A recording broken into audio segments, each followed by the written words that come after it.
What's up, everybody? This is the Ike Inspirations podcast, and today I have a great guest named Daniel Caleb. Daniel is a creator, he's a visionary, and he's a philanthropist who is also the leader of the Transfigure Universe community. And I'm excited to have him on. I think he has an interesting story, and I would love to learn more about him. Daniel, can you please do us the favor of introducing yourself to the guests and the audience, and just who are you? Yeah.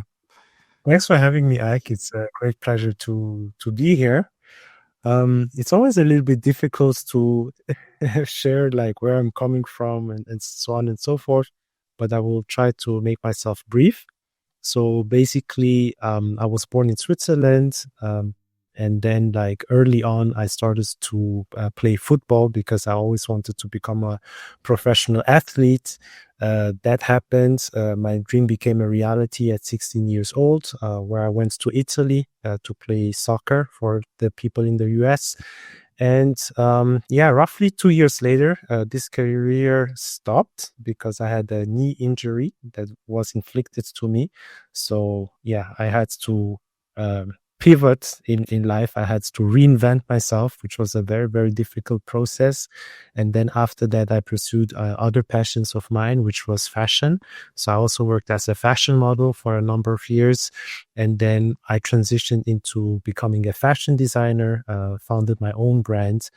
And so today I'm inspiring people through their transfigured universe to live their life according to their purpose, according to their gifts and talents. And we're basically just teaching people to be themselves. Awesome. Yeah. No, thanks for the introduction. I know you mentioned you're from Switzerland, and I just think that's really cool. I just wanted to learn a little bit more about the place. What is it like living in Switzerland? And do you have any interesting stories or things to say about it?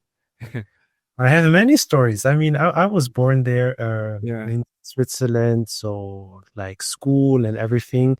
And I think I had a unique experience because I was born obviously from an African background, but in a highly European country.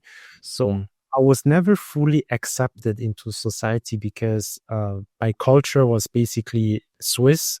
The way I talked and sounded was also Swiss, like I speak natively Swiss German and everything. But the way I look would always conflict myself with the present environment. So I guess like as a dark-skinned man, you can also talk about things like racism and stuff like that. But I guess it's pretty much everywhere. Yes. Some sort of racism, from yellow to red to black to white to language, looks or whatever. So that's one part from my personal upbringing. But Switzerland in itself I would say it's a beautiful place. It's a safe place. People are decent, like they are kind. You would find this kindness. The country is small compared to the States, so it's maybe like the size of a state in the US, but the Switzerland is also like the United States, having different states within Switzerland. So we call it the cantons. So there are 26 of them. And in each region, you would also speak different languages. So it's a small country. It's a safe country. It's a very diverse country. You speak German, Italian, French. And it's a very interesting place that also attracts a lot of tourists. So definitely a lot to do in Switzerland. We're both African, which is cool. And it's just like you said about your struggle with your ass and I. Yeah, quite frankly, you don't look how you sound. I've never really met a black man with your voice, but there's nothing wrong with that. I mean, one can say it's embarrassing or looks weird, but I'd say it makes you stand out. To be honest, that's how I would look at it. And I think that's really cool. Your accent is really unique, and I think the way you carry yourself is unique as well. I also heard about Switzerland that it's like a very peaceful country. I heard it's like ranked one of the most peaceful countries in the world. Do you feel like that's the case? Was that like your experience? Yeah, I would say that's definitely the case, and I say that because I've also traveled quite a lot, also Mm. to Africa. I haven't been to the States yet. That's still on my list.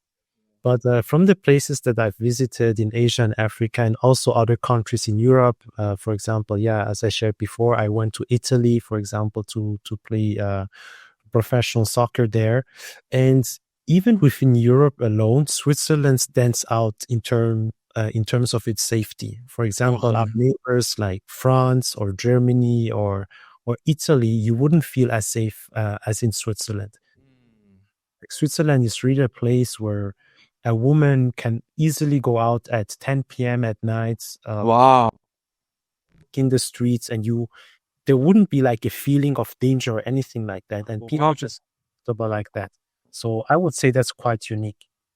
Wow. Yeah, yeah, yeah. Yeah, I've heard about that. And I don't know if honestly I don't think we can say the same about the States, but that's awesome, man. So, I know you've created the Transfigured Universe community and you're the leader of that. Can you speak towards the Transfigured Universe and what does the word transfigured mean anyways? Mm, yeah, that's a good question. The word transfigured means um, um, um, so the word transfigured means um, a change of form or appearance in a more beautiful or spiritual state. So Mm. basically a change or transformation, but specifically into a more beautiful or spiritual state. So that's just to highlight like the specific transformation that we want people that we want to help people to go through. It's not just any kind of transformation because if you take it literally, transformation just means a change, right? So Yeah. it can also be from something good to something bad. That's also a transformation. Yeah. But transfiguration specifically, it's pointing towards something that is more beautiful or more spiritual than the initial version of you. And in within the transfigured universe community, this is what we're trying to help people with to either turn themselves or to so for them to be transfigured as human beings or also transfigure their life, which means instead of just talking about becoming the best version of yourself, for example. Sure. We specifically want to help people to also become more spiritual in the process, to basically level up their life instead of just living like in a physical realm, where it's just a materialistic Yeah. physical world. We also want them to make that. We also want to make them realize that life is more than that. Life is deeper than that. Hmm. Example, we don't see our thoughts, we don't see our emotions, or the way that we make decisions, the things that we desire. These are very tangible things, but we can't actually hold them. We can't see them, and we're trying to help people to also master these realms of life, like your soul and your spirit. Hmm. The That's community awesome, man. people with that. That's awesome, Daniel. Yeah, I'm really that really resonates with me. I feel like everyone's on a journey, whether they know it consciously or unconsciously, of trying to align themselves with their soul. And I'm curious, like, so in the transfigured universe, that you've created, what does that look like? How do you help people achieve like aligning themselves with their spirit and who they are? Mhm. I mean, so when we talk about the human being, the individual, we usually like to talk about self-deceptions that people are believing that are preventing them to Hmm. figured. Sure. So the first step would actually to be to remove the limiting beliefs that people have. Sure. And when we talk about transfiguration, so we also talk about being transformed into a more spiritual state. And usually, when people talk about spirituality, they quickly talk about mindsets, they quickly talk about prayer or chanting or manifesting and things like that.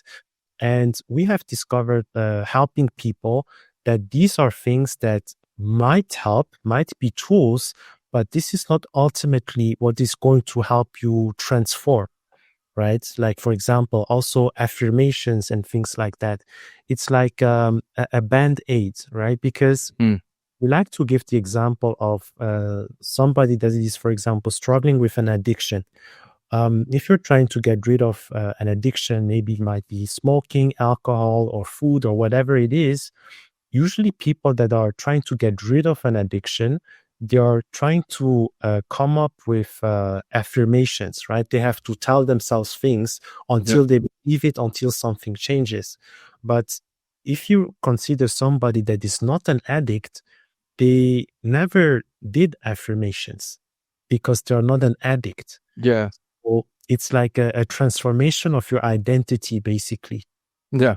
Right? So instead of doing affirmations, we help people realize, first of all, that they are not who they think they are. And it goes as deep as making people believe that they're not just this physical human, as I said before, that they may be seen in the mirror, but there is more to them than that. And Mhm. when we help people to go within themselves, that's where they discover other layers of themselves. And these deeper layers, like their soul and spirit, is so powerful that they are transformed or they are transfigured. And this is how basically the process happens, through realizing who you truly are. Mm, mm. Yeah. And so there's a lot I feel like to unpack there. As a leader of your community, it's one thing to just say all of this stuff, but it's another thing to actually be it and live it. That's one thing I look for in in every type of form of leadership. Like they're not just preaching about what they say, they actually live it.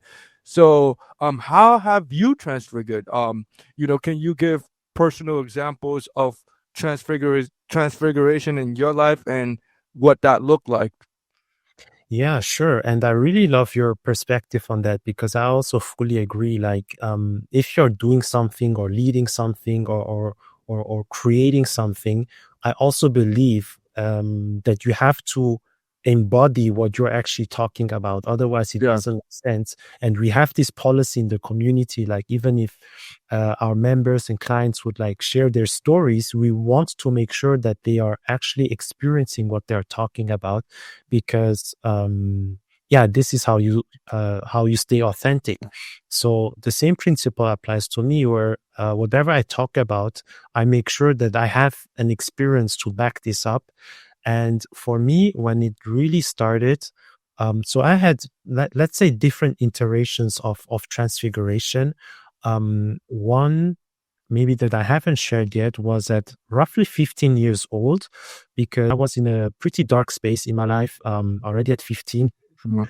I was suicidal, actually, because so as I was saying before, I was on this path to become a professional athlete, and I just experienced how the sports world is so much driven by performance. And if you don't perform, you are nobody and you are nothing. So I experienced that at a very, very young age. The education system at school, that was also still in Switzerland, basically at 15 in Switzerland, that's where you are slowly deciding your career path and things like that. And then you would have like coaches that would come to school from the government, social workers, and you would take these tests, and then they would assess you and stuff like that based on skills, your grades and stuff. And after everything was done and said, basically, the social coach would come to me and say, "Oh yeah, with your grades and background and stuff like that, the best that you can do is work in construction." And that was like, okay, I never thought about working in construction, and I wanted obviously to become a professional athlete. So the school system abandoned me as well. And Mm. I had the same experience at church, because I grew up as a Christian. Like my mom always take us to church and stuff like that. And slowly I was starting to get responsibilities, like in the youth group and things like that. And I just saw how the leadership there, and that's where the topic is, and that's why this is so important to me. They were preaching stuff that they weren't living, and for me, if you represent God, especially, and or if you claim that, that's a no-go. And I was deeply distressed by that fact, because like it almost made me doubt God in a sense. And I Mm. was still 15. So basically at 15, I experienced all of these different disappointments that went really deep for me. And that's where I was like, okay, is there even a God? Like, what is going on? What am I going to do with my life and stuff? And I really just figured that, okay, like, if I'm going to make it in this life, like there is no actual way for me to make it, because I wasn't looking forward to an office job, working until I get I retire and things like that. So I was in a really dark space, and that's where I had like a light appear to me Hmm. in my room. So 3 days in the dark, and then I had a light appear to me, and that voice would say, "My son, it is time to come home. And once you come home, I will show you that life has a purpose, and that you also have a purpose, and that there is life after death." These Mm. words that I have been told, and that's where I understood. Okay, there is something going on, and for that was my first instance, or my start of transfiguration, because that's when I realized, okay, we are not just human. This life doesn't end when we die, and things like of this nature. And then later on, it also helped me because oh, sorry. No. I mean, no, it's cool. There's a lot. There's just a lot to say because it's very fascinating to me. So when you were 15, you felt like you were suicidal, and you were getting ready to jump out of the window. I'm just curious, what stopped you from jumping out of the window? And did you hear another voice that stopped you, or was there something else that prevented you from taking that dive? Yeah, it's true. It's actually a lot happened. It was while I was in this dark space, so it was for 3 days, right? Okay. Me, it was a very rational process, because again, for me, religion had failed me, the education had failed me, and the sports world also had failed me. And these were all the things that I considered important. And I couldn't move forward there. And I also didn't agree with the alternatives that society was presenting me with. Find a stable job, work until you're 65, and then just retire. And for me, that life was not worth living. And I was battling within my mind, asking myself, why am I going to find a job, live, work until I get retired, and then die, instead of just dying now and spare myself the 40 years of struggle in between, if the end is the same, And so it took me 3 days to really, I was contemplating on that thought, like sincerely, because a logical result, And what actually then stopped me was the light that came into my room, that I understand to be the creator.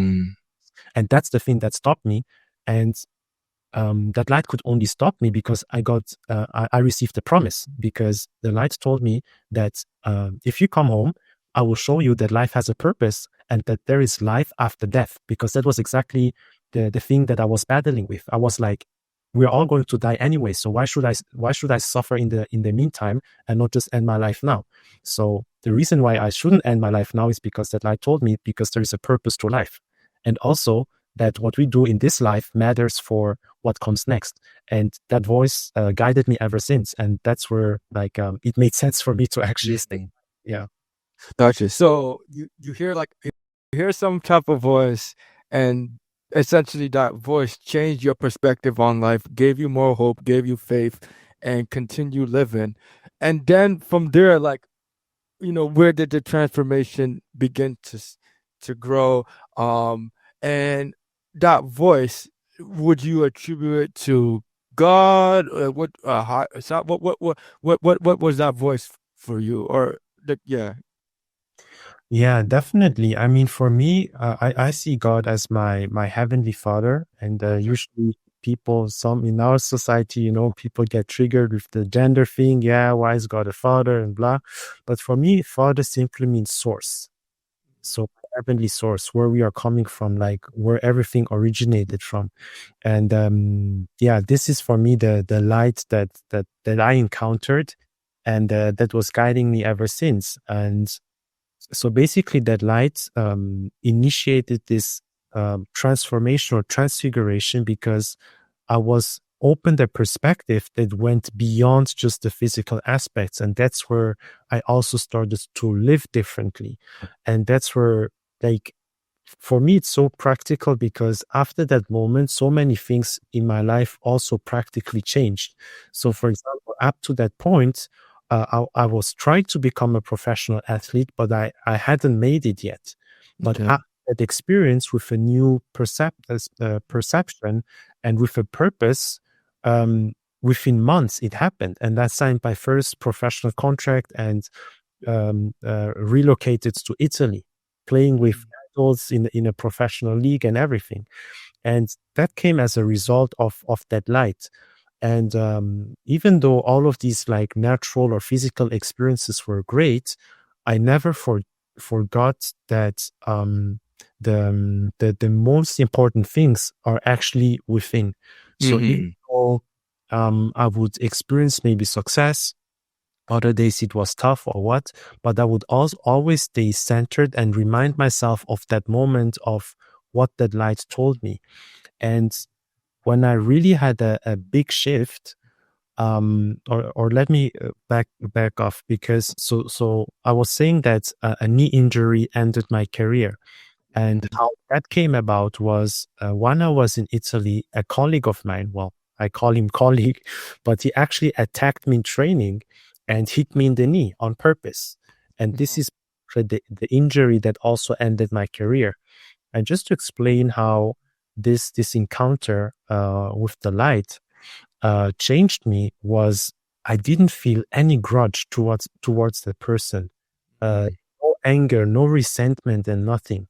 Like it was painful. I was very sad. I was also distressed because for me, professional sports was my purpose as I understood it back then, and it was almost taken away from me. But towards that person that did that, so to speak, I didn't feel any resentment. So I just felt love and forgiveness, which was also strange to me. But this was the experience. And then basically, when it was clear that I couldn't pursue my professional career, that's where I had to reinvent myself. And because I understood that I am not just a human with a label, like professional athlete or whatever the title is, understood that me as a being, as a spiritual being, I am limitless, just as maybe you can say God is limitless. So that understanding from that encounter helped me to reinvent myself because I'm limitless, basically. And this helped me really to transition through all of these difficult life phases where I could just reinvent myself and create something different with my life because I was still here. Mhm. Maybe my professional career wasn't, but I, as a creator, I, as a spirit, was still here and was able to do other things. Mhm. Yeah, so I have sickle cell disease. And when I was young, I used to go through a lot of pain crises. I don't know if you're familiar with the disease state, but if you don't take care of yourself, you can have these severe pain crises. And I had several moments where I've nearly died. I had pneumonia, I had acute chest syndrome, and I would be in the hospital literally like every month, like just going through um so much pain that I wouldn't wish on my worst enemy, but just incredibly physical pain that I can't even it's just it's really hard. Some women will say the pain is worse than women with sickle cell will say the pain is worse than bearing pregnancy. So that was the type of pain I was going through. And from that, I've just like you, I feel like overcoming that, I've transfigured it in my own different way. But I've realized that one of the things I'm realizing as I get older and I meet people who are very spiritually inclined like you and seem to have a reverent relationship with their own higher creator is that y'all seem to have a very painful experience that just like transform the hell out of you. I know for me it's been like that. I know for a lot of people who I speak to who seem to be deeply spiritual, have a strong relationship with God, is there seems to be some type of connection. Would you want to speak about that? Have you noticed that in your community? Seems like the people who seek God the most or have the strongest relationship with them seem to have an incredibly traumatic experience. Definitely, definitely. And I also deeply resonate with your story that you just shared. And yeah, I can definitely see a red threads there. Be it you, as you said, be it myself, but also other people that I had conversations with. Mhm. Usually, the closer we grow to this God or the creator of the universe, the more we're also going through. But it's not even, I wouldn't see it in a bad way, you know. I don't think it's like where God is trying to punish people or something like that. But it's Mm-hmm. where the the deeper you go into God and the more you can also experience at the same time while keeping your state of being, the Mm. more you're actually going to experience God, if that makes sense, you know, Yeah. because it's basically covering the entire spectrum of life. You know, if you only know God in good times, the Mm-hmm. revelation of God that you're going to have is going to be the God of good times, you know. Yeah. But if you have covered the full spectrum, you actually know God in a more complete way. And I think this is one of the reasons why a lot of like spiritual people are going through a lot is basically just to grow into this fullness of God and knowing God in different circumstances. Yeah, yeah. And so there seems to be a huge correlation between, the pain you went and your relationship to the creator. And with that being said, what is your relationship with God like, and um how do you foster it? How do you share it with others? Can you speak towards that, and what that personal experience looks like for you?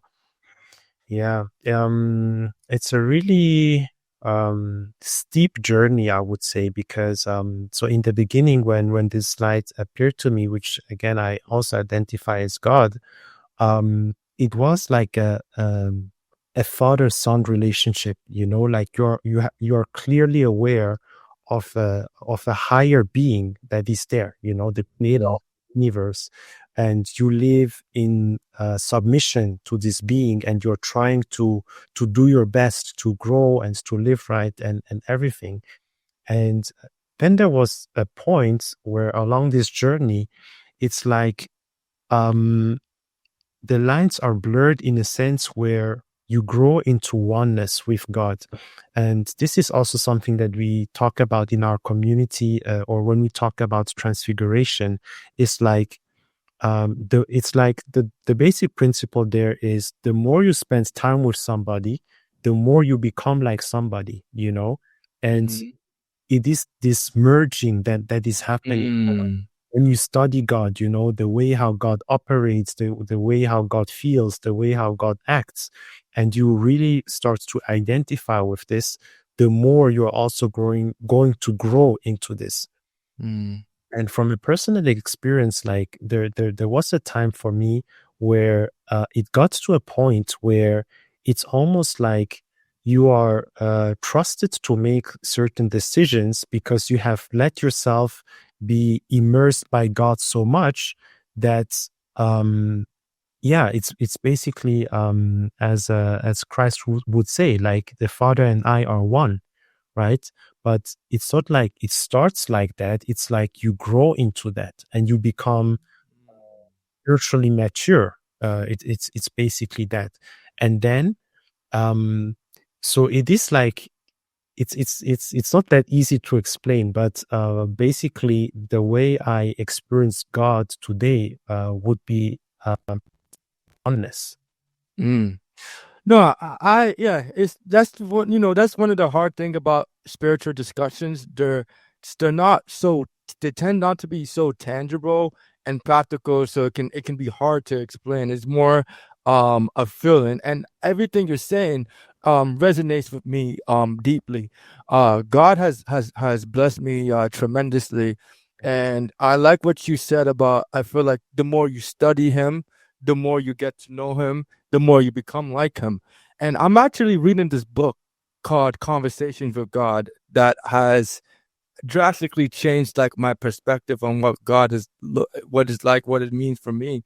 And it has really um just really made me appreciate like who I am, and that I'm enough. And I know it sounds so corny, but um it's a weird thing, man. And everything you're saying, I completely agree with, man. But I wish more people can have that feeling, because um as a result of my relationship with God, I feel a lot less attached to outcomes of things. I felt like when I was younger, I was very attached to money, not in a greedy way. I don't think I'm super rich. And to be honest, I do make a lot of money, but I now whenever I'm doing business or whatever, if it doesn't go my way, I don't get angry anymore. Even with this podcast, I used to be attached to getting thousands and hundreds of views, and now I don't really care anymore. I'm like, I get to speak to Daniel. Daniel's a great human being. I can tell. I can feel it, and it's a weird transfer, but I would consider that transfiguration in itself. But it's a weird thing because I do feel like, and I think you would agree, society doesn't really value that or like really applaud that, right? What do you think? Definitely, and it's really sad because, as I was saying, like these things are not always easy to explain, Yeah, but they are so real and tangible. And like my life is a result of a commitment to a spiritual path. Because for me, like all the paths that I explored before, as I said, religion, entertainment, sports, education, like I didn't see a future there, and I was ready to take my life, and because it didn't work out, and the only path that I had was the spiritual one. yeah, And if I am still standing today, whatever I may have accomplished or not, like is a result of saying yes to the spiritual path. yeah.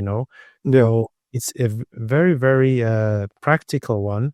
And as you say, yeah, I also wish like more people would understand that. And I think that there will be coming a time, or the time is already here, where people will see this demonstrated in action, because Mm, I think for way too long we have been trying to talk and explain to people yes, what it is, how it feels, they experience it. yes, Beautiful. And I think we should still do that.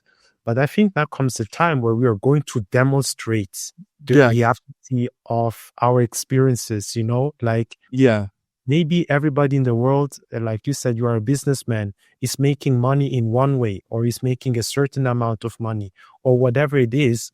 But you're going to distinguish yourself because you are spiritual. So the wisdom that you're going to display, like the intelligence, the operations, and just the smartness behind this business, is going to be distinguished from somebody that doesn't have the spiritual path. mhm, And highly, highly convinced of that. And that's mhm, where is actually going to prick their ears and say, "Oh, Ike, how did you do that?" Like, and yeah, I've seen somebody do business like this. And then we will be able to tell them, well, the difference is I'm connected to my heavenly source. yeah. Well, the sad reality is, man, a lot of people are suffering from depression. Mm, A lot of people are suffering from mental health issues. A lot of people are just living in pain, man. And I feel like what we're talking about is that experience of God is allowing us to live heaven on earth. At least I would say. I personally feel I'm very blessed, and for the most part, I'm very happy with my life. And mm, I get to do what I want when I want, you know what I'm saying? Without letting have to worry about financial issues, health issues, or any issues. I get to do this podcast with you, and I'm very grateful for the stuff that God has blessed me with. And I would like more people to experience this feeling of heaven on earth. But I like what you said about it's like a feel like it's at the end of the point, there's only so much talking you can do. And I feel like people have to experience it for themselves. And that's usually, to be honest, man, like all the talking and has or the interest in this stuff has come after the experience. I'm sure it's been the case with you. I mm, don't think you would give a shit about any of the stuff we're talking about if you haven't experienced it for yourself. Because you'd mm, be like, what the hell is this bullshit? Like, oh, you just gotta talk about being happy and he's seeing God. Where is God? What is God? You know what I'm saying? Everyone's gonna start thinking this is some bull. Like, come on, let's be some, let's be yeah. real. And it's so hard to explain, but I'm not saying I agree with you. It's just it's a weird thing to explain, but I think what you and I are speaking to is a beautiful state of being where you feel free from your own, like, you feel free from the burdens of the world. Mm. At least that's how I feel. That's beautifully put, brother. I really love it. And yeah, Yeah. we're all about building heaven on earth. That's literally like what our community is about. Like that's the end result. It starts with individuals, with people leveling up, with people being transfigured, with people letting go of these limiting beliefs. But the end result is actually like, as transfigured human beings, we can build heaven on earth together and experience it as a human race together. Hmm. So yeah, I fully agree with that. So, boss, what are some limiting beliefs that you feel like are burdening some people that are preventing them fulfilling a great state of mind or experiencing God in their life? There are so many. I mean, we have identified a couple where, as I said before, like identity is for sure a big thing, because there is this quote in the Bible, for example, where it is said, "Be perfect as your heavenly Father is perfect." Right? Hmm. And when I talk about these things, I would have conversations with people. You challenge them to be perfect, they would simply say, "Oh, yeah, but we are just human beings. Nobody's perfect," and things like that. And obviously, I was born here. Like, I understand where this is coming from, and we have challenges and things like that. But can it be that we have these challenges because the example and the model that we're setting for ourselves is not perfect to begin with? Then obviously we are not going to believe that we can become perfect, for example, right? But the quote would say, "Be perfect as your heavenly Father is perfect." So that means that our example should be, for example, the heavenly Father that is perfect, for us to even have the possibility to strive for perfection. And that's where the one of the limiting beliefs is coming from. It's identity. Who are you becoming? Who are you striving to become? Who are you looking up to? Yes, if you stay limited like in the human realm, that's what you're going to get, you know. But if you look beyond, and that's what I'm saying, like transfiguration is about becoming more beautiful and more spiritual. So you have to go into the spiritual. And obviously, that's what we said before. If you take God as an example now, and you spend time with God, you study God, or you study, which is basically a perfect being, you're going to grow into that. And there is a state where you can transcend your human faults, your human mistakes, your human limitations, and your human nature as well. And that's where we talk about transfiguration in its fullest sense, where you transcend your human limitations because you're striving to become and like God, basically, or you're striving to become or to grow in the likeness of God. Hmm. That's Yeah, one of well, the limiting beliefs, identity. hmm yeah, well, yeah, and I agree. In the Bible, it talks about we are created in God's image and likeness, which is incredibly important to recognize and to recognize that we already have there's a God in us, therefore it's possible, you know. But we have to work towards that ability. So in your community, I'm curious, Daniel, do you have any stories of transformation or transfiguration where you seen someone in your community just drastically change, and what did he or she do um to have that change? Yeah. I mean, I'm also married. Okay. And, so basically, I also talked to my wife about it. And when we met, she also went through that process. So talking about like somebody that has experience beside myself, it would be my wife, because again, for me, like it doesn't make sense to try to teach the world something where you yourself or in your household it's not the case, you know. So you really have to start with that. So that's the story. But let's say a member of our community in the Transfigured Universe, it's a woman in her 20s. And when we met, she was basically dealing with misalignment in her purpose, and Mm, doing something that wasn't really aligned to her.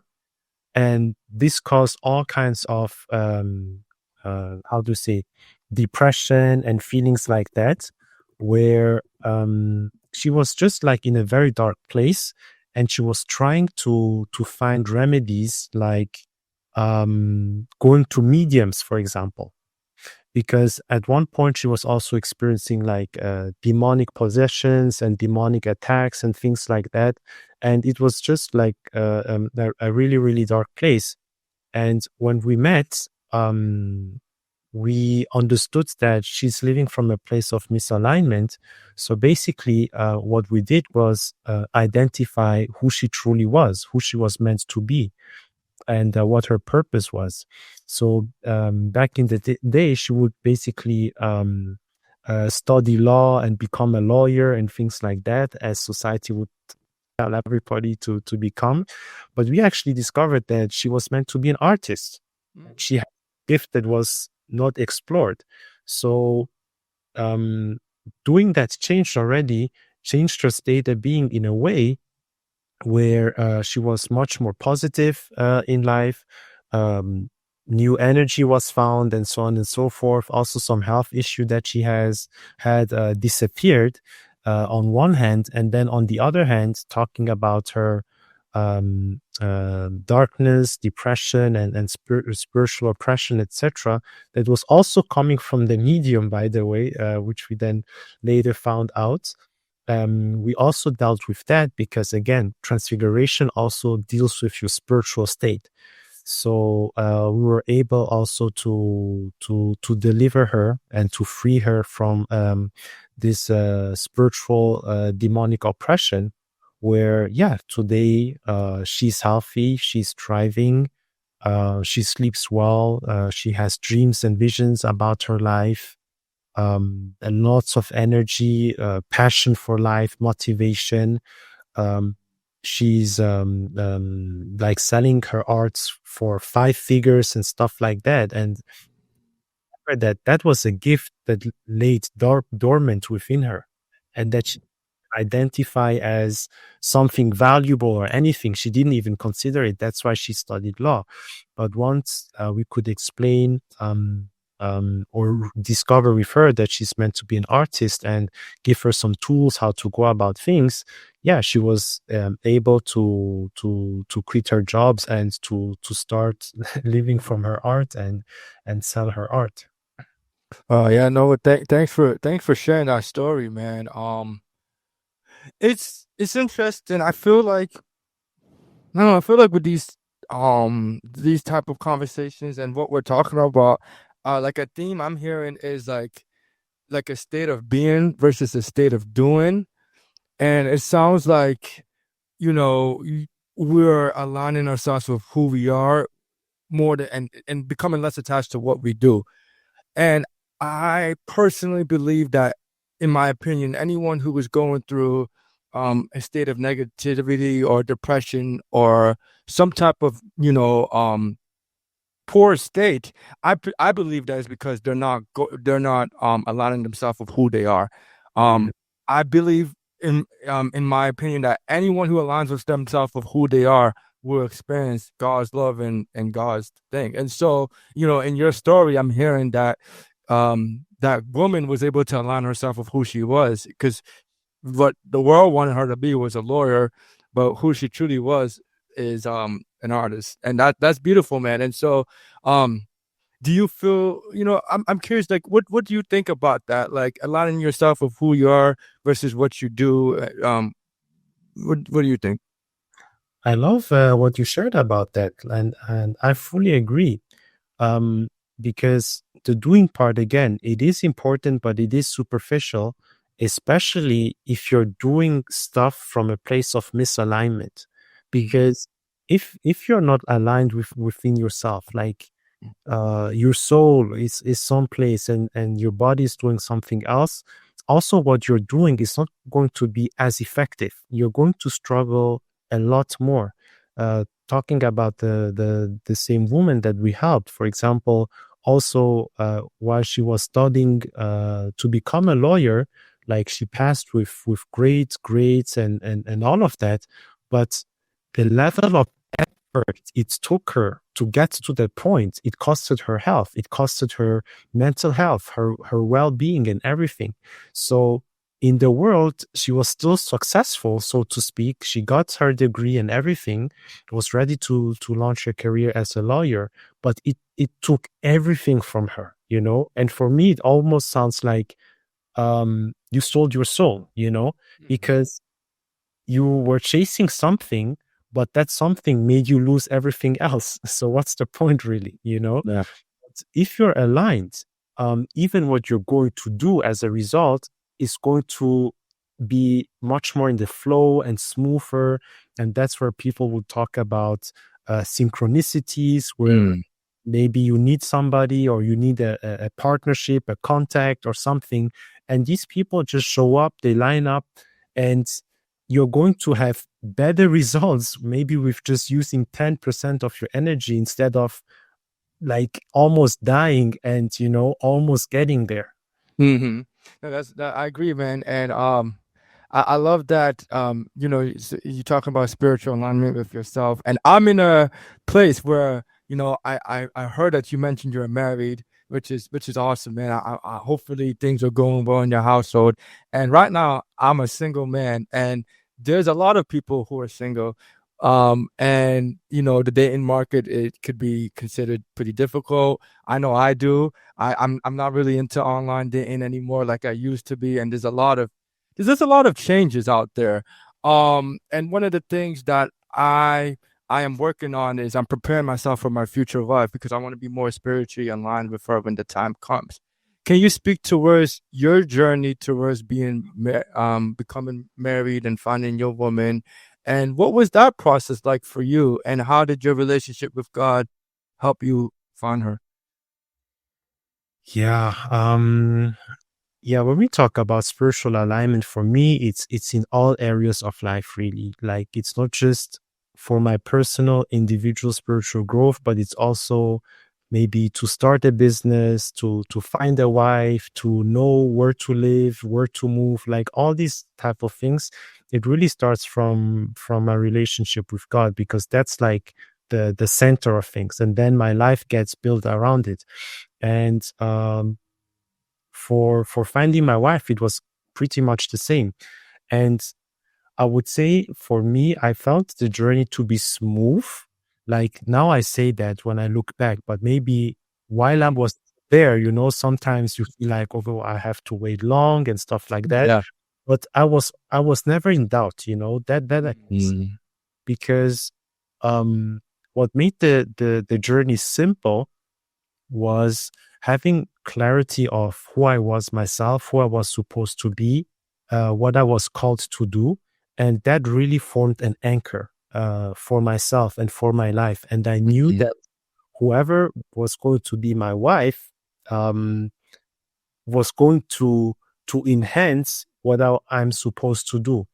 And that enhancement for her would be the ideal thing for her to do, like genuinely. You know what I mean? It's like Mhm. dream, she has a dream, and the dreams just perfectly fit together and enhance each other. So that was my understanding of going about finding my wife. So that sense of clarity just helped tremendously, because I could disqualify like almost everybody, and I didn't need to waste time Mm. date. And like even in our community, because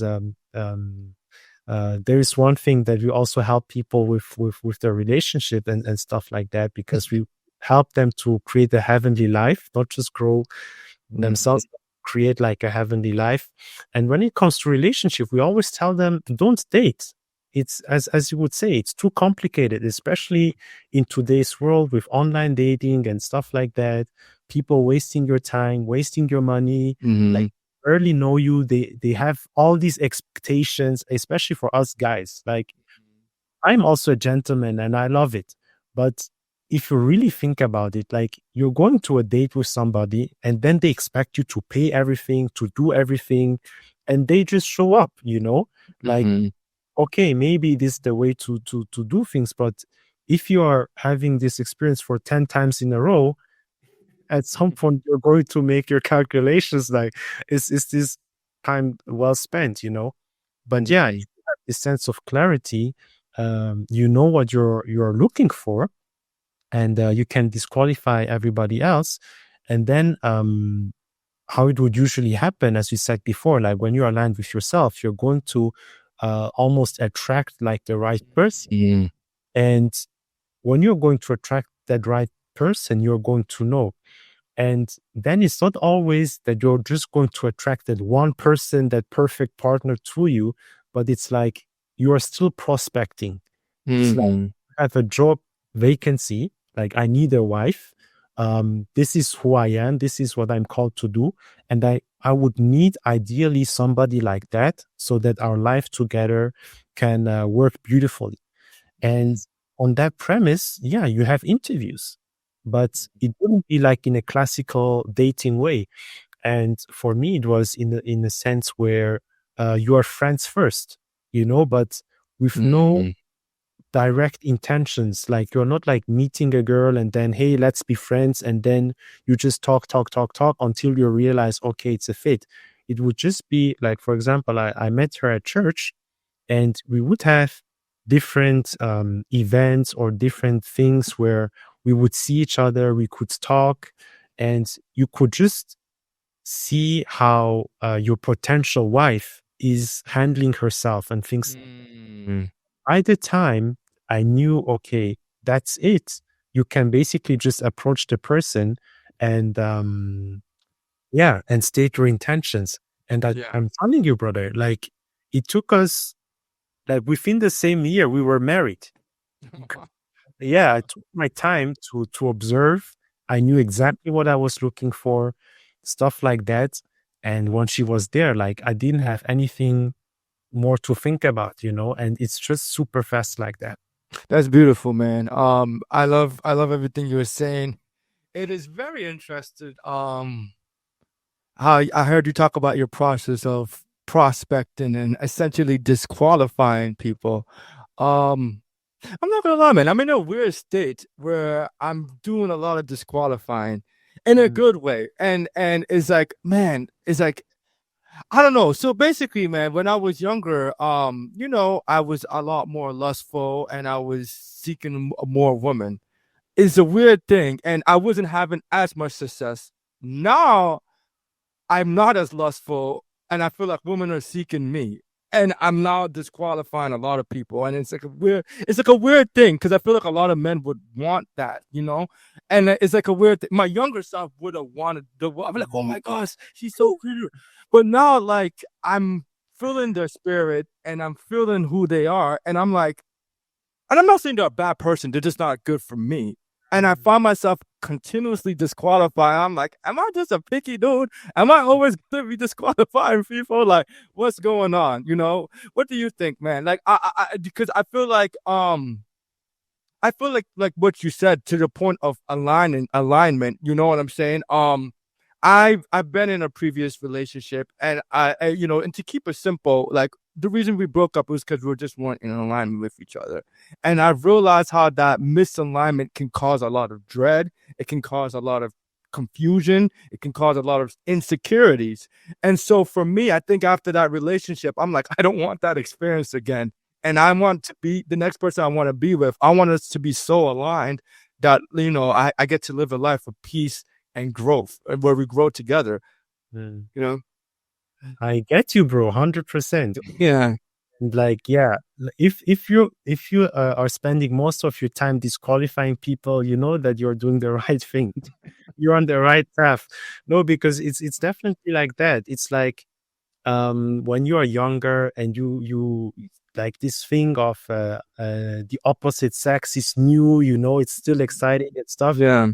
Nobody's interested, you know, but I've experienced it myself. Like the more aligned you are, the more spiritual you are, the more assertive you are, the more you know what you want, and you are like just specific. Yes. Everybody's throwing themselves at you, and you don't know what just happened. Yes. But like I wouldn't even say it's a negative thing because as I was saying, because once you're aligned, it doesn't automatically mean that just the right person is going to show up. Mm. basically where the prospecting would start. And that alignment attracts people so that you can choose the right one for you. Mm-hmm. Not instantly where, yeah, maybe it's the first person, but it doesn't have to be. But if you're not aligned, you're not attractive in the sense you're not magnetic. Like you're not attracting opportunities or people to you that you could choose from. It's just that nothing happens. And this is what I was trying to explain before, where if you are pursuing something and you're not aligned to it, you will have to work much harder to get the same thing. And maybe it's the wrong thing because you weren't aligned in the first place. You're aligned, things literally just fall into place. And yeah, you are aligned for you to find your wife. Things there are also going to find just in the place where like a lot of people are going to be attracted. And now it just takes the wisdom to spot the one. I hope you're right, man. You're right. No, everything you're saying is right, and and in these times of singleness, I pray for patience, and I'm waiting patiently, man. And I love what you said about being in alignment with your purpose. Particularly with this podcast for me, this feels like I'm in alignment, to be honest. The podcast has been very easy for me to do. I've been consistent with it. I've done over 50 episodes, and it produces this state of being where things are just effortless. I don't know how to explain it. Even just attracting guests are effortless. Getting great guests and speakers like you doesn't feel like an effort. And but yet a lot of people love what I do and say I do a great job. And every time after the podcast, people are like, "Man, I've never seen you in this light. This is a natural talent that you have." And I feel like that's God speaking to me, like, "Yo, you just gotta keep doing this, keep doing it, and being consistent." So for me, that's one version of alignment that's important for me. And it sounds like you have found your own personal source of alignment in the transfigured universe community. What are some things people can do to be in alignment with themselves and with their purpose? It sounds simple, but it's not that difficult because people are just not used to the inner life. Like we are a lot on the outside, our surroundings, social medias, what people think and stuff like that.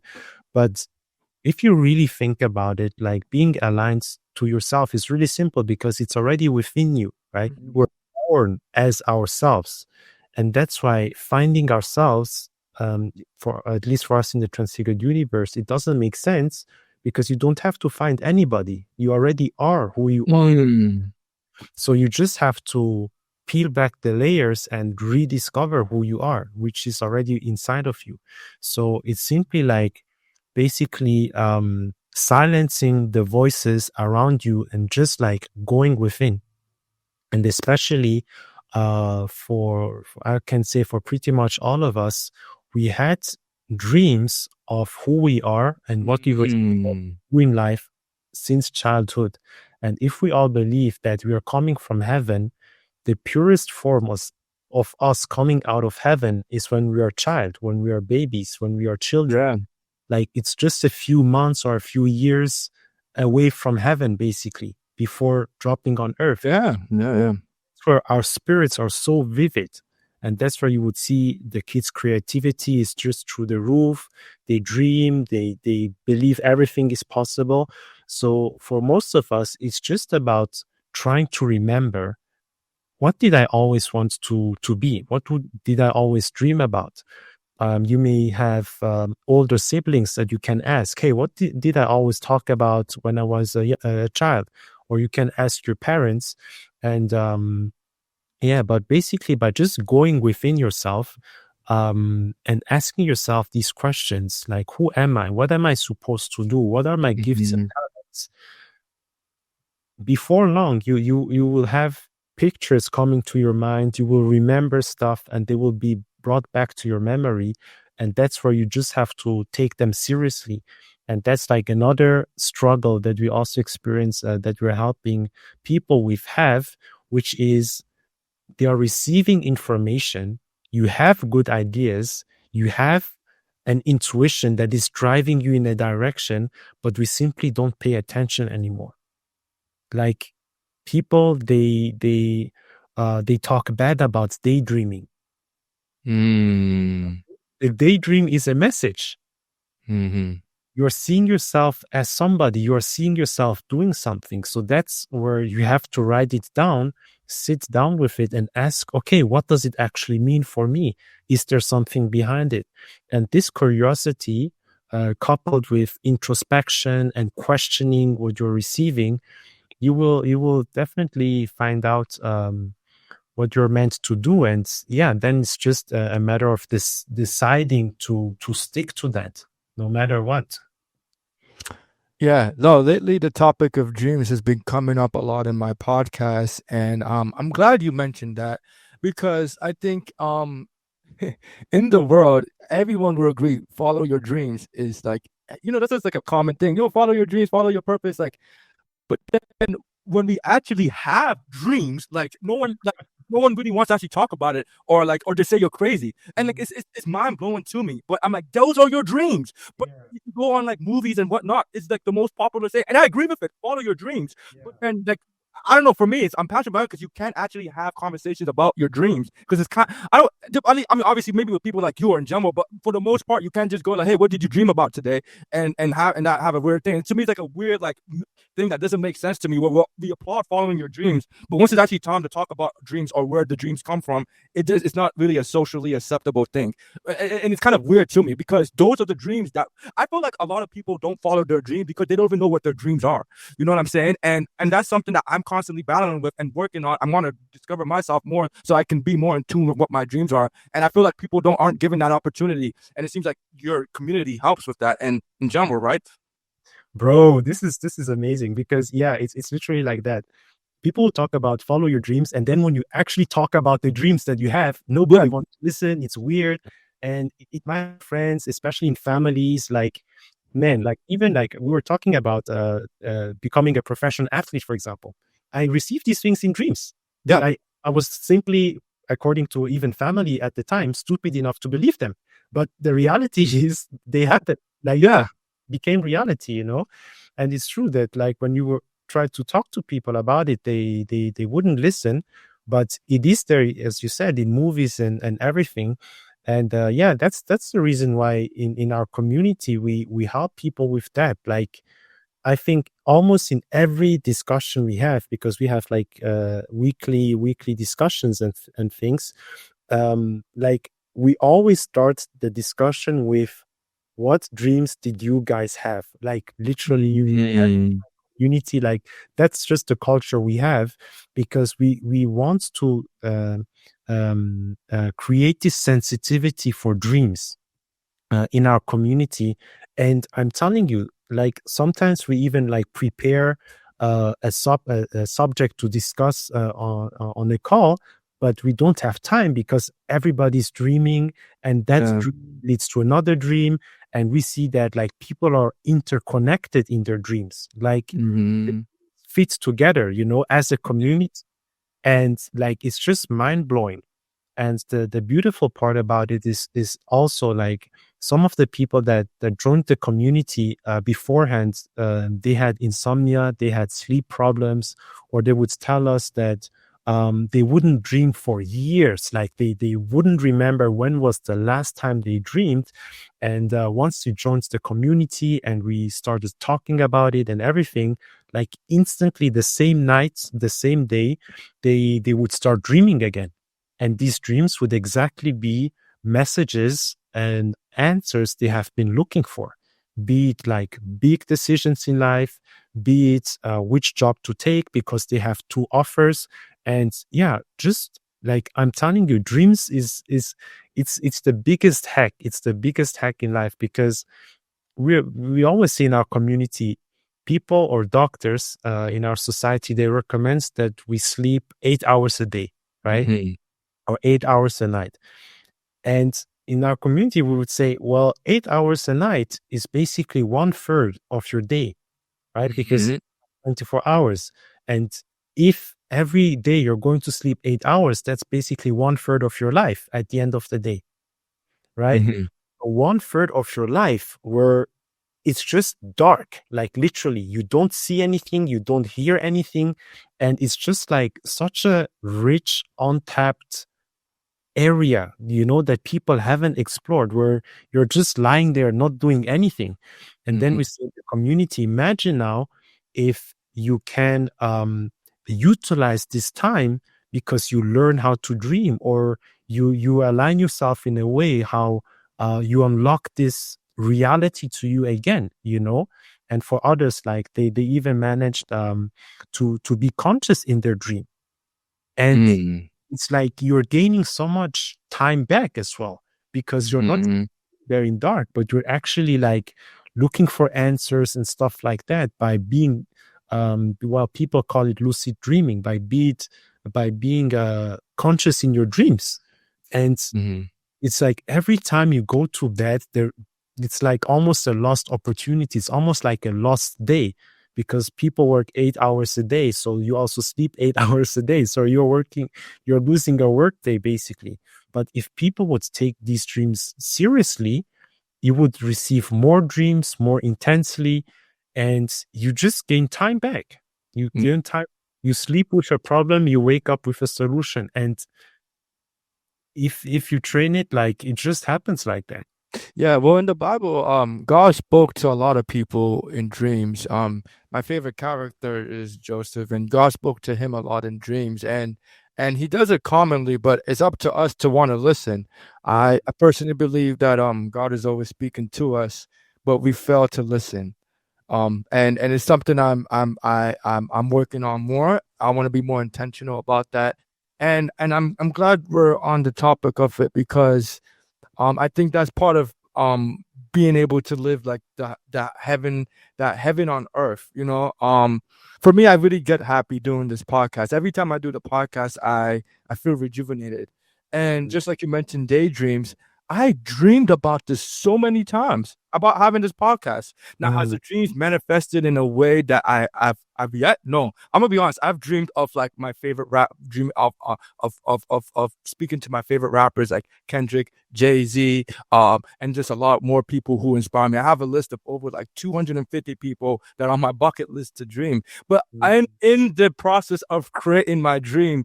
I am feeling that essence that like God wants me to feel, and it's incredible because it seems like you've done it too. And I'm curious, do you have any dreams in yourself that you're working on or perhaps manifesting or creating that you feel has greatly benefited you?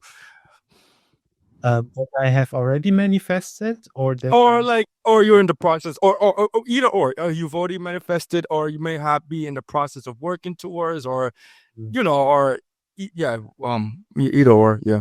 I can say for the those that I've already manifested, it would be, yeah, becoming a professional athlete, becoming a professional model, founding my fashion brand, my own one as well. So these have all been in a dream state before, and I just like developed it until it became a reality. But for the dream that is still in the process, it is basically the transfigured universe. Mm. um, so we have the community, which is one thing, and that's where we want to help people and so on and so forth. But the Transfigured Universe in itself is an organization that is which has as a mission to build heaven on earth. And usually, like the topic of heaven on earth, it's like it's a nice idea, but people don't really have a pathway to actually make that happen. Mm. At universe, we want to make this happen practically. And as we were saying before, like it takes revelation and knowledge, Yeah. right? Like there is a worldly way to go about things in life, and there is a heavenly way to go about things in life.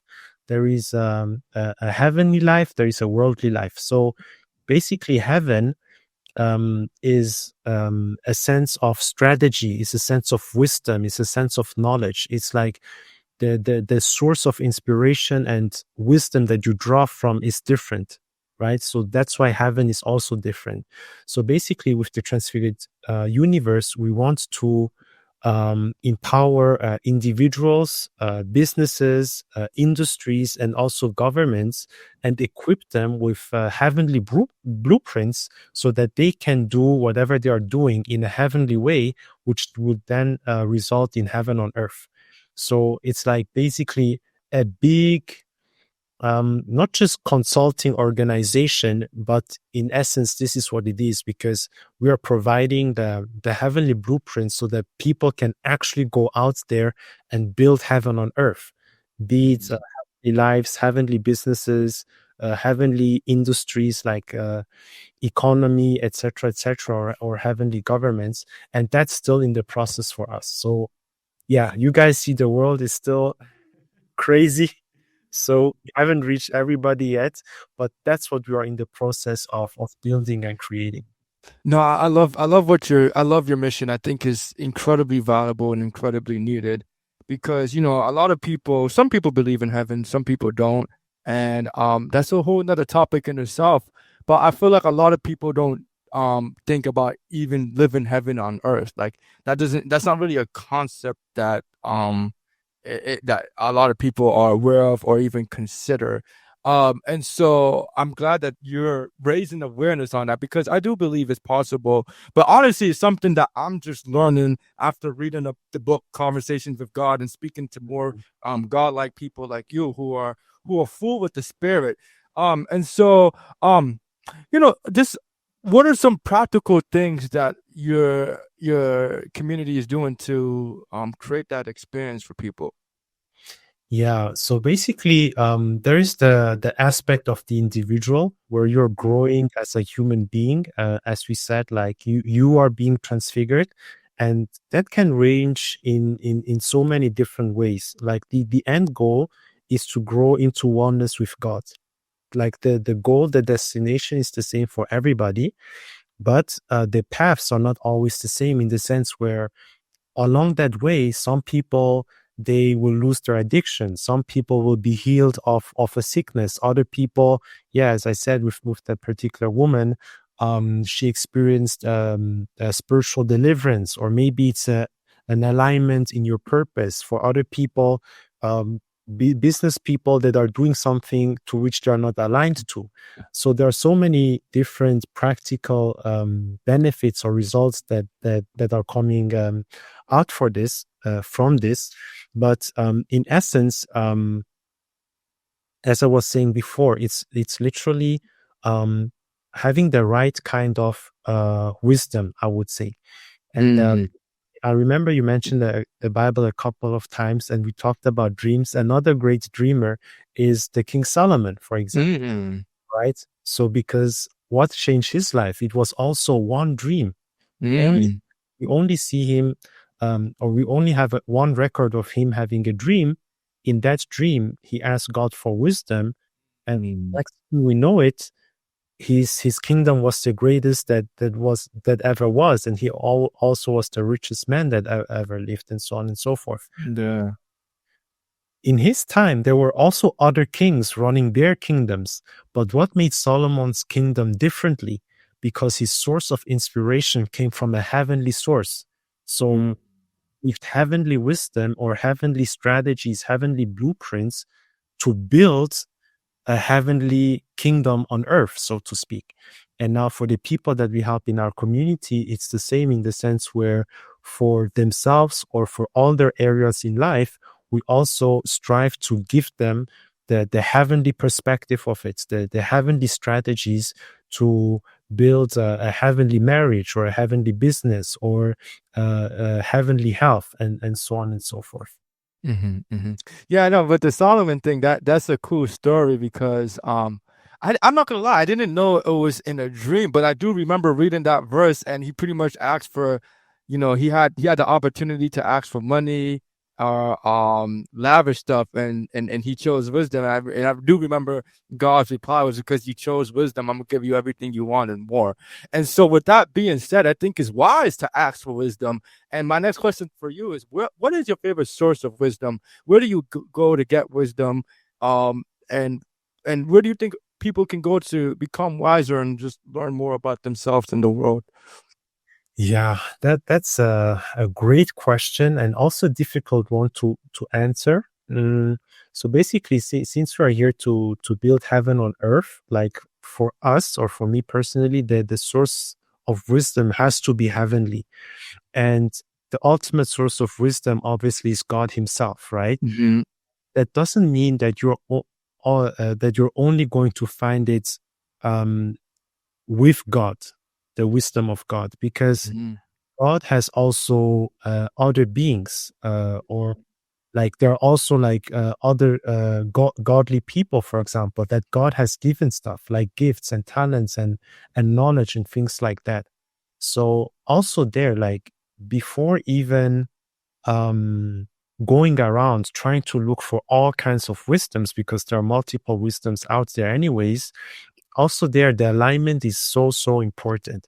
And then it depends on what people want to build. If it is heaven on earth that they're ultimately striving for, you also want to make sure that you are aligned with heaven, or you are aligned with God, and you have like a basic understanding of God. And then when you go out there in the world and looking around for wisdom, you can identify God in what is being said to you or not. And that's how you're going to now filter and balance if what you're listening is actually making sense to what you're trying to build ultimately. Because, um, and the reason I'm saying that is because some people might not be comfortable or might not have the idea of being able to talk to God directly, right? And that's why I'm saying, like, yes, that's a great place where you can get wisdom, but from God. But it's not only that, because God has created the universe, for example, and you can't create something without wisdom. And for me, wisdom is also a synonym for knowledge or information. So the fact that God has created nature, that means that there are principles or there is wisdom in nature that you can go to observe and study to take out principles that God used to create it. So you can also go around yourself. You can observe nature, like for example, Jesus Christ, he would teach a lot about nature and use it as a parable as well, because that's something that God built. So if somebody wants to collect wisdom, it's not just with the architect, but look at what kind of building has he built, and by observing the building, by observing his creation, you're going to get the principles that he used to build this. Hmm. Yeah, man. No, I love it, man. And I'm glad we're speaking on it. I'm a huge believer of wisdom. It's hard. Yeah, I think wisdom can be achieved through many places, and in wisdom, I personally believe God speaks to us um in multiple various ways. Especially from those wise sources, whether it be from particular books, particular leaders, particular voices, nature. Yeah, I think wisdom can be found. Wisdom can be found internally from yourself too. Um, how do you how for those people? How can people? Because this is a question I find myself asking, and I'm just curious to hear your response. How can people find themselves? How can people find or recognize God's wisdom or His voice when God is speaking to us? How can people recognize that so they can make better decisions in their life? Yeah, that's a great question as well. And it's really like the deeper you go into this conversation, the more you realize how important that alignment is, right? Because, like, when you talk to people in general, like, you would say, oh, you just have to be aligned to who you truly are. It sounds Mm-hmm. corny, it sounds like, it's not that deep. But when you truly understand that everything depends on that, Yeah. you're going to think about it differently. It's important. Wow. And it's the same with recognizing God, or being able to filter what wisdom is from God or not. Because if we talk about being a child, you're just born.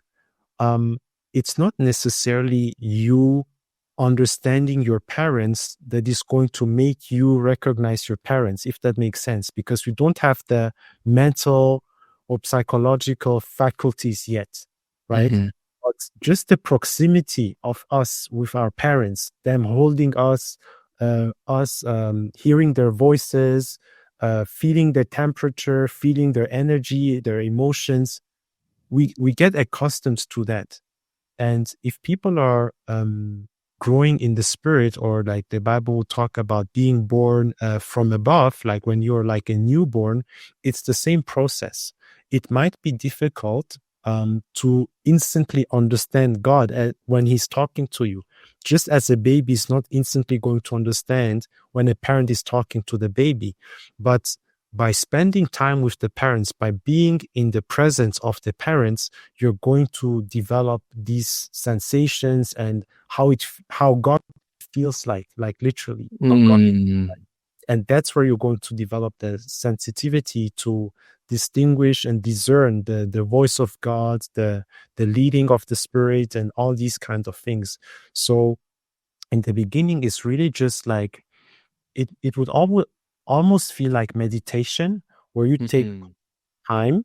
Like you may say a quick prayer. You may say, "Hey, God, I'm trying to get to know you. Reveal yourself." And as you do that, as you grow in that, like you're going to have different revelations of God for you personally. And once you have accumulated enough, that's where it's going to be easier to discern God in people, in what they're saying, Mm-hmm. different situations. You will be able to discern situations. Sometimes like something quote unquote bad happens in the human perception. But if you're sensitive, you will understand, oh no, that happened because it would protect me from something else. And yeah, it's really funny. Oh, sorry. Go ahead. No, no, no, and it will allow you to disqualify and Exactly, bro. The disqualification. of people who are not for you. But yeah, what were you saying? And continue. Yeah, just giving an example where I was supposed to see my parents, and I would need to rent a car to go there. And so basically, we went to the car rental, and we had to make the payment and stuff like that. And it was just like a whole mess. Like the card wouldn't work. You would call the bank, they wouldn't respond. Like I transferred the money to another card, like just financial gymnastics, like nothing would work. Just and we were so upset. Like it's just like, a random day where you always do it, and just one day it decides to not work. So we at it like from 9 a.m. to 3 p.m., 5 p.m. even, hours and hours. And then I think it was the same evening, we saw the news that the streets that we were going to use with the car, the highway and stuff like that, there was like a snowstorm, and like there were just accidents left and right. Like the highways were iced. Like, so if we would have taken that trip, basically we would have been in a bigger mess. Yeah, And that's a thing. So we may say that, oh, it's such a negative thing or whatever, but in the bigger picture of things, we actually got protected. yeah, And so that's the leading of God as well, right? yeah. The more sensitive you are, the quicker you're going to get it. So it even took me a moment to really grasp, okay, is it actually coming from God, or what is happening? But He protected us at the end of Th- the day. There's a quote that says, your rejection is God's redirection." And as you were speaking, that's what I was thinking, and I'm loving that we're talking about this because on my screensaver on my phone, there's a Bible verse. It's from James chapter 4, verse 8, and it says, "Draw near to God, and God will draw near to you." And so for me, it's a powerful reminder that the more intentional I am about deepening my relationship with God, the closer He will get to me. And even in this conversation, just us talking about it, we're doing it. You know what I'm saying? We're Yep. putting our attention on God. We're speaking about Him, and together we are learning how we can become wiser and more decisive with our relationship with God. So, we're doing it. And I definitely want to encourage more people to do it because, as crazy as this world seems, I truly believe God wants us to win. Like, you know what I'm saying?